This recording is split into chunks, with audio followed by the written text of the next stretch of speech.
ಲಕ್ಷ್ಮೀ ಬಾರಮ್ಮ ಭಾಗ್ಯಲಕ್ಷ್ಮಿ ಬಾರಮ್ಮ ಮನೆಯನ್ನು ಬೆಳಗಲು ಲೇ ಮಿಟಿಕ್ಲಾಡಿ ಮೀನಾ, ಯಾವಾಗ್ಲೂ ಬೈತಿರೋ ಈ ನೀನು ಬಾಯಲ್ಲಿ ಇವತ್ತು ಈ ಸುಪ್ರಭಾತ ಏನ್ ಇಷ್ಟೊಂದು ಹಾಡಾಡೋ ಮೂಡಲ್ಲಿದೆಯಲ್ಲ, ಏನ್ ಸಮಾಚಾರ? ಇವತ್ತು ವರಮಹಾಲಕ್ಷ್ಮಿ ಹಬ್ಬ ಕಣೋ, ಅದಕ್ಕೆ ಈ ಅವತಾರ. ಓಹೋ ಮುಳ್ಳಿ ಅದಕ್ಕೆ ಈ ಅವತಾರ. ಇಲ್ಲ ಅಂದ್ರೆ ಮಿಕ್ಕಿ ದಿನ ಎಲ್ಲ ನಿನ್ ಅವಾಂತರವ. ಏನೋ ಅವಾಂತರನ? ನಾನೇನು ಮಾಡ್ದೆ? ಮಾಡೋದೆಲ್ಲ ಮಾಡಿ ಏನ್ ಮಾಡ್ದೆ ಅಂತ ಕೇಳ್ತಿದ್ಯಲ್ಲ, ಯಾಕೆ ಗೊತ್ತಿರೋ ನಿನಗೇನ್ ಮಾಡ್ದೆ ಅಂತ? ಸೀನಾ, ಇವತ್ತು ವರಮಹಾಲಕ್ಷ್ಮಿ ಹಬ್ಬ ಕಣೋ, ಇವತ್ತಾರ ಜಗಳ ಮಾಡ್ದೆ, ಖುಷಿಯಾಗಿ ಹಬ್ಬ ಮಾಡೋಣ ಬಾರೋ. ಅಲ್ಲ ಕಣೆ, ಮಾಡೋದೆಲ್ಲ ಮಾಡ್ಬಿಟ್ಟು ಹಬ್ಬ ಮಾಡೋಣ ಬಾ ಅಂತ ಕರಿತಿದ್ಯಲ್ಲ, ನಿನಗೇನ್ ಹೇಳ್ಬೇಕು? ನಾನೇನು ಮಾಡ್ದೆ ನೋಡೋ, ಹಬ್ಬದ ದಿನ ನನ್ ತಲೆ ಕೆಡಿಸ್ಬೇಡ, ಕಚ್ಬಿಡ್ತೀನಿ. ಅದೇನ್ ಮಾಡ್ದೆ ಅಂತ ಹೇಳೋ. ಏಯ್, ನನ್ ಮನೆಗ್ ಬಂದ್ ನೀನೇನೇ ಮಾಡ್ದೆ? ಮನೆ ಮುಂದೆ ಬಂದು ಏನ್ ಮಾಡ್ತಾರೆ? ಬಾಗಿಲ್ ಬಡಿತಾರೆ, ನಾನು ಅದನ್ನೇ ಮಾಡ್ದೆ ಅಪ್ಪ. ಬಾಗಿಲ್ ಬಿಡದ್ಮೇಲೆ ಏನೇ ಮಾಡ್ದೆ? ಒಳಗಡೆ ಬಂದೆ. ಒಳಗಡೆ ಬಂದ್ಮೇಲೆ ಟೀ ಕೊಟ್ರೆ ಕುಡ್ದೆ. ಮಿಟಿಕ್ಲಾಡಿ ಮೀನಾ, ಈ ನವ್ರಂಗೆ ಆಟ ನನ್ನ ಹತ್ರ ಬೇಡ. ಮನೆ ಒಳಗ್ ಬಂದ್ ಏನ್ ಮಾಡ್ದೆ ಹೇಳೋ? ನೀವ್ ಕೊಟ್ಟಿದ್ದು ಕಲ್ಗಚ್ ಟೀ ಕುಡ್ದು ವಾಪಸ್ ಬಂದೆ. ಇಲ್ಲ, ಇನ್ನೇನು ಮನೆಗ್ ಮಹಾರಾಣಿ ಬಂದವಳ ಅಂದ್ಬಿಟ್ಟು ಬೃಷ್ಟಾನ ಭೋಜನ ಹಾಕ್ಬೇಕಿತ್ತು ನೋಡು. ಹಾಕ್ಬೇಕು ಕಣೋಸಿನೋ, ಮನೆಗ್ ಬಂದಿರೋ ಅತಿಥಿಗಳು ದೇವ್ರ ಸಮ, ಅವ್ರಿಗೆ ಊಟ ಉಪಚಾರ ಅಂತ ಮಾಡಿದ್ರೆ ಏನಾಗುತ್ತೆ ಗೊತ್ತಾ? ರೇಷನ್ ಖಾಲಿ ಆಗುತ್ತೆ. ಅದ್ಯಾಕೋ ಈ ತರ ಮಾತಾಡ್ತಾ ಇದ್ಯಾ? ಅತಿಥಿಗಳಿಗೆ ಒಂದು ಒಪ್ಪತ್ತು ಊಟ ಹಾಕಿದ್ರೆ ಎಷ್ಟು ಒಳ್ಳೇದಾಗುತ್ತೆ ಗೊತ್ತಾ? ಅದೆಲ್ಲ ಇರ್ಲಿ ಬಿಡು. ಈ ಸೀರೆ ನಿನಗೆ ಎಲ್ಲಿಂದ ಬಂದಿದ್ದು? ಅದು ಸೀನಾ, ನೀವು ಮಾಡೋ ಕೆಲಸ ಇಲ್ವೇನೋ? ಬೇರೆ ಹೆಣ್ಮಕ್ಳು ಯಾವ ಸೀರೆ ಉಟ್ಟಿದ್ದಾರೆ, ಯಾವ ಆಲೆ ಹಾಕಿದ್ದಾರೆ, ಯಾವ ಒಡವೆ ಹಾಕಿದ್ದಾರೆ ಅಂತ ನೋಡೋದಿಲ್ಲ ನಿನ್ ಚಿಂತೆ?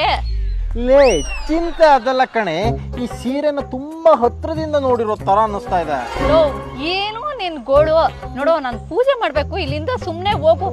ಭಾಗ್ಯದ ಲಕ್ಷ್ಮೀ ಬಾರಮ್ಮ. ಎಲ್ಲೋ ಮಿಸ್ ಹೊಡಿತಿದ್ಯಲ್ಲ. ಲೇ, ನಿಜ ಹೇಳು, ಈ ಸೀರೆ ನಾನು ನೋಡ್ತಾ ಇದ್ರೆ ನಮ್ ಮನೆಗ್ ಬಂದ್ ದೇಪ್ಕೊಂಡ್ ಎತ್ಕೊ ಬಂದಿರಂಗ್ ಕಾಣ್ತಾ ಇದೆ.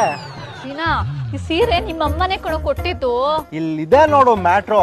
ಬರ್ಲಾ ಕಣೆ ಮೀನಾ, ಮನೆ ಒಳಗ್ ಬಂದು ಸೀರೆ ದೇಪ್ಕೊ ಬಂದು ನಮ್ಮಮ್ಮನೇ ನನಗ್ ಕೊಟ್ರು ಅಂತ ನನ್ನ ಮುಂದೆನೆ ಸುಳ್ಳು ಹೇಳ್ತಿಲ್ಲ.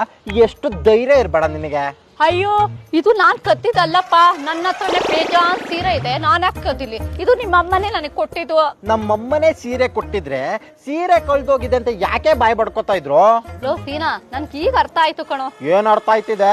ಯಾಕೆ ನಿಮ್ಮಮ್ಮ ಈ ತರ ಕಳ್ದೋಗಿದೆ ಅಂತ ಹೇಳಿದ್ರು ಅಂದ್ರೆ ಹೊಸ ಸೀರೆ ಬರುತ್ತೆ ಅಂತ. ತಗದ್ ಬುಟ್ಟ ಅಂದ್ರೆ ನಮ್ಮಮ್ಮನ್ ಏನೇ ಅನ್ಕೊಂಡಿದ್ಯಾ? ನಮ್ಮಮ್ಮ ಹೊಸ ಸೀರೆ ಬೇಕು ಅಂದ್ರೆ ಹೊಸ ಸೀರೆ ಅಂಗಡಿನೇ ತಗೊಬಂದು ನಿಲ್ಲಿಸ್ತೀನಿ ಅಲ್ವಾ? ಮತ್ ಯಾಕೆ ನಿಮ್ಮಮ್ಮಂಗೆ ಇಷ್ಟೊಂದು ಆಸೆ ಅಂತೀನಿ? ತೆಗದ್ ಬುಟ್ಟ ಅಂದ್ರೆ ನೋಡು, ಹಬ್ಬದ ದಿನಾದ್ರೂ ಓಸಿ ಸತ್ಯ ಹೇಳಿ, ಸುಳ್ಳು ಹೇಳಿ ಎಷ್ಟೇ ಶಾಪ ಸುತ್ತಿಸ್ಕೊತೀಯ? ಏನ್ ಮಾಡ್ಲಿ, ನನ್ನ ಹತ್ರ ಸೀರೆನೇ ಇಲ್ಲ. ವರಮಹಾಲಕ್ಷ್ಮಿ ಹಬ್ಬಕ್ಕೆ ಹೆಣ್ಮಕ್ಳು ಸೀರೆ ಉಟ್ಕೊಂಡ್ರೆ ಚಂದ ಅಲ್ವಾ? ಹೂ ಕಣ್ತಾಯಿ, ನಿನ್ನ ಹತ್ರ ಸೀರೆ ಇಲ್ಲ ಅಂತೇಳಿ ಕಂಡೋರ್ ಮನೆಯಿಂದ ಸೀರೆ ದೆಪ್ಕೊ ಹೋಗ್ಬಿಡು. ನನ್ ಗೊತ್ತಿಲ್ಲ ಕಣೋ, ನಿಮ್ಮ ಅಮ್ಮನೇ ಹೇಳಿತು ಈ ಸೀರೆನ ದೇವಿ ಉಟ್ಕೊಂಡ್ರೆ ಒಳ್ಳೇದಾಗುತ್ತೆ, ಚೆನ್ನಾಗಿರುತ್ತೆ ಅಂತ. ಅದನ್ನ 100 ಸಲ ಹೇಳಿದ್ರು. ಹೌದು, ಹೊಸ ಸೀರೆನ ದೇವಿ ಗುಡಿಸ್ಬೇಕು ಅಂತೇಳಿ ನಾನು ನಮ್ಮಮ್ಮ ಇಬ್ರು ಹೋಗಿ ತಗೋ ಬಂದಿರೋದು. ಅದಕ್ಕೆ ಅಲ್ವಾ ನಾನು ಉಟ್ಕೊಂಡಿರೋದು. ನೀನೇನ್ ದೇವಿನಾ? ಈ ಮೀನಾ ಅಂದ್ರೆ ಏನ್ ಅನ್ಕೊಂಡಿದ್ಯಾ? ಸಾಕ್ಷಾತ್ ಮೀನಾಕ್ಷಿ ಇದ್ದಂಗೆ. ನಾನ್ ಸೀರೆ ಉಟ್ಕೊಂಡ್ರೆ ನಿಮ್ಗೆಲ್ಲ ಒಳ್ಳೇದಾಗುತ್ತೆ. ಒಂದ್ ಸೀರೆಗೋಸ್ಕರ ಯಾಕೋ ಈ ತರ ಆಡ್ತಾ ಇದೀಯಾ? ನೋಡ, ಹಬ್ಬದ ದಿನ ಬೈಬಾರ್ದು ಅಂತ ಸುಮ್ನೆ ಇದೀನಿ.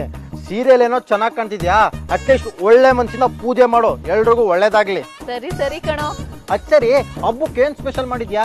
ಕಾಯಿ ಒಬ್ಬಟ್ಟು. ಕಾಯಿ ಒಬ್ಬಟ್ಟ? ನಮ್ಮನೇಲೂ ಅದೇ ಇತ್ತಲ್ಲ. ಇದನ್ನು ನಮ್ಮನೆ ದೇಪ್ಕೊ ಬಂದೆ ಹೆಂಗೆ? ಕರೆಕ್ಟ್ ಆಗಿ ಹೇಳ್ದೆ ನೋಡು. ಶಿವನೇ. ಖಿಲಾಡಿ ಜೋಡಿ, ನಗುವಿನ ಎಕ್ಸ್ಟ್ರಾ ಡೋಸ್.